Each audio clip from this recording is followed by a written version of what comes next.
Here's a question most people never stop to think about. What happens when your search engine is wrong, but sounds completely right? Because for decades, we've treated Google like a kind of digital oracle. You type in a question, and somehow, almost instantly, the world's information gets organized into something readable, something usable, something trusted. But what if that trust is being quietly replaced by something else? Something that doesn't just retrieve information, but recreates it. And what if that system is only right most of the time? But when it's wrong at a scale no human could ever manually correct. Because that's where we are now. Not in a future problem, in a present one. Not long ago, I broke down a number that sounded comforting on the surface. Google's AI overviews were estimated to be accurate around 91% of the time. That sounds impressive, almost reassuring, until you do the math at planetary scale. Because Google processes trillions of searches every year, and suddenly that small 9% failure rate doesn't feel small at all. It becomes tens of millions of incorrect or misleading statements every single day, every hour, every minute. And I made a comparison that stuck with a lot of people. If an airline had a 91% success rate, we wouldn't call it transportation. We'd call it something else entirely, something closer to an extreme sport with overhead luggage. At the time, it sounded like a thought experiment. But recently, the real world started responding, and it didn't respond with opinions. It responded with rulings. Because in Germany, a regional court in Munich looked at Google's AI-generated search summaries and came to a conclusion that changes everything. These AI overviews, the court said, are not just search results. They are not neutral summaries. They are not simple reflections of third-party websites. They are Google's own generated statements. In legal terms, they are authored content. And that means something very important. It means liability, not shared responsibility, not platform immunity, direct responsibility. And suddenly, a system built to feel like an assistant becomes something else entirely in the eyes of the law, a publisher, a creator, an entity that can be held accountable for what it says. Now that shift alone would have been enough to shake the tech industry. But then something happened in the United States that felt almost like a mirror being held up from the other side of the Atlantic. In Mississippi, during a completely separate legal dispute, a federal judge uncovered something that sounds almost absurd until you realize how common it's becoming. Lawyers on both sides of a case had used artificial intelligence to prepare legal filings, and both sides had cited legal cases that never existed.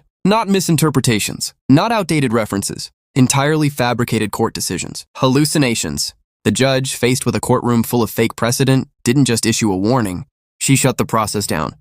The case was effectively reset, with sanctions and bans for the attorneys involved.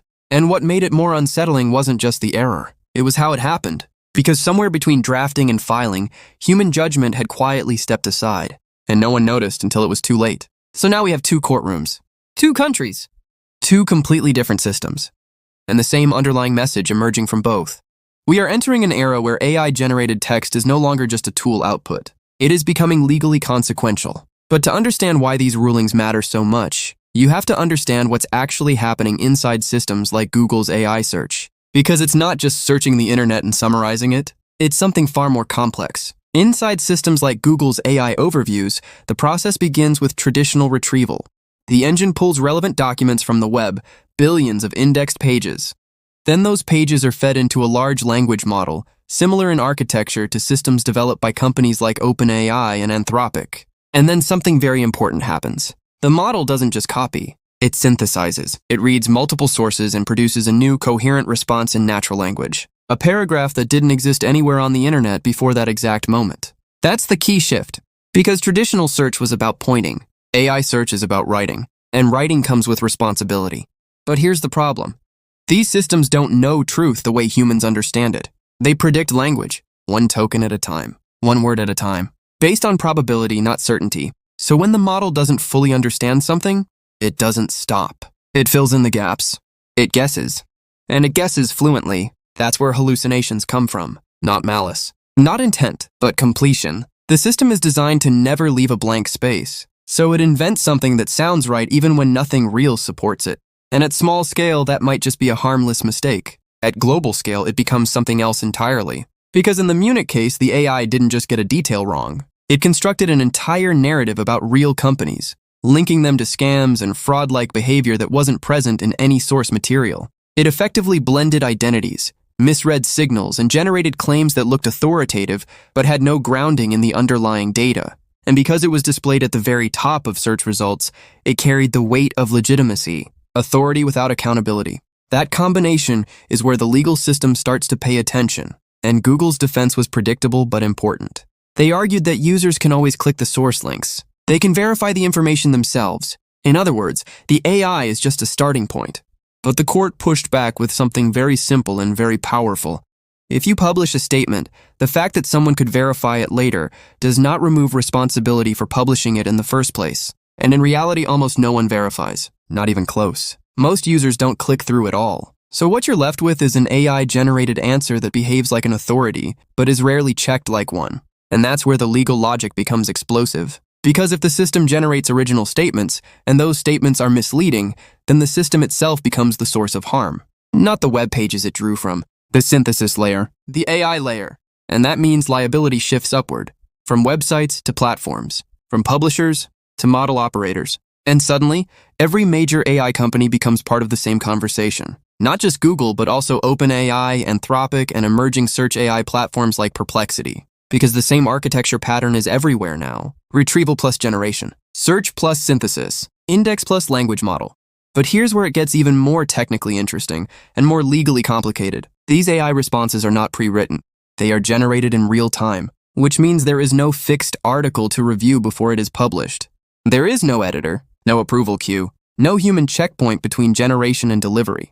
A query goes in, and seconds later, language comes out, freshly constructed, never existed before. And legally, that creates a paradox. How do you regulate something that does not exist until the moment it is shown? How do you ensure accuracy for output that is probabilistically generated on demand? It's like trying to fact-check a sentence while it is still being spoken into existence. And that's where the real tension sits. Because AI systems don't fail in just one way. They fail in layers. Sometimes they retrieve the wrong documents entirely, confusing similar entities or mixing unrelated companies. Sometimes they retrieve correct sources but synthesize incorrect conclusions from them. And sometimes they present uncertain information with absolute confidence, giving no signal that anything might be uncertain at all. That last part might be the most dangerous. Because humans are wired to trust confidence, not probability. So when an AI speaks clearly, we tend to believe it, even when it is guessing. And that brings us back to Mississippi.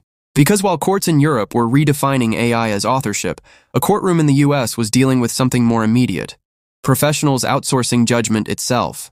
Lawyers using AI-generated drafts without verifying citations, submitting hallucinated cases as fact, trusting the output of a system that is not designed to guarantee truth, only plausibility. And the judge's reaction wasn't just about punishment, it was about warning. A warning that the legal system cannot function if fabricated information enters the record unchecked. Because law is built on precedent. And if precedent can be invented by a machine, then the foundation starts to crack. But zoom out further, and something bigger becomes visible. This isn't just a legal problem. It's a design problem. Most modern AI systems are optimized for fluency, not certainty. They are rewarded for sounding correct, not proving correctness. And that creates a structural mismatch between how they behave and how society needs them to behave in high-stakes environments. In medicine, in law, in public information, and in search. Now, the optimistic interpretation, the one I find most compelling, is that this is not a failure state. It's a transition phase. Because once liability enters the system, incentives change. If companies like Google are legally responsible for what their AI says, then accuracy stops being optional. It becomes infrastructure. It becomes engineering priority number one. Not because it's idealistic, but because it's necessary. And that shift is already being reinforced at a regulatory level. The European Union's AI regulatory framework, often referred to as the EU AI Act, is moving toward enforceable requirements around transparency, accuracy, and risk management. Meanwhile, courts in different jurisdictions are beginning to converge on the same idea from different directions. If AI produces content that causes harm, someone must be responsible for it. And that someone is increasingly not the user. It's the deployer, the platform, the company. Which means the entire industry is being pushed toward a new equilibrium, one where speed alone is no longer enough, one where capability is not the only metric that matters, one where correctness has legal weight. And that changes everything. Because for the past few years, the AI race has been defined by one question: how powerful can we make these systems? But the next phase is going to be defined by a very different question.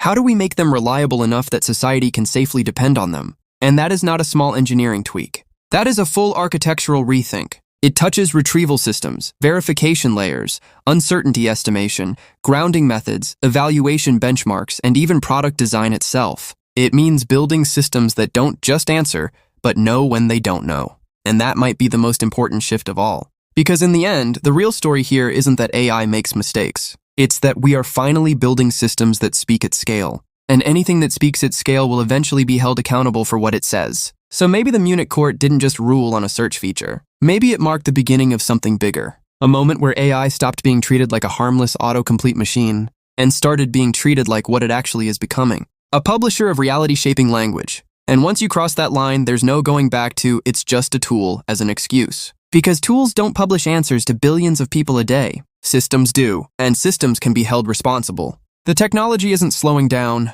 but the world around it is finally catching up. And what happens next won't just define Google. It won't just define AI companies like OpenAI or Anthropic.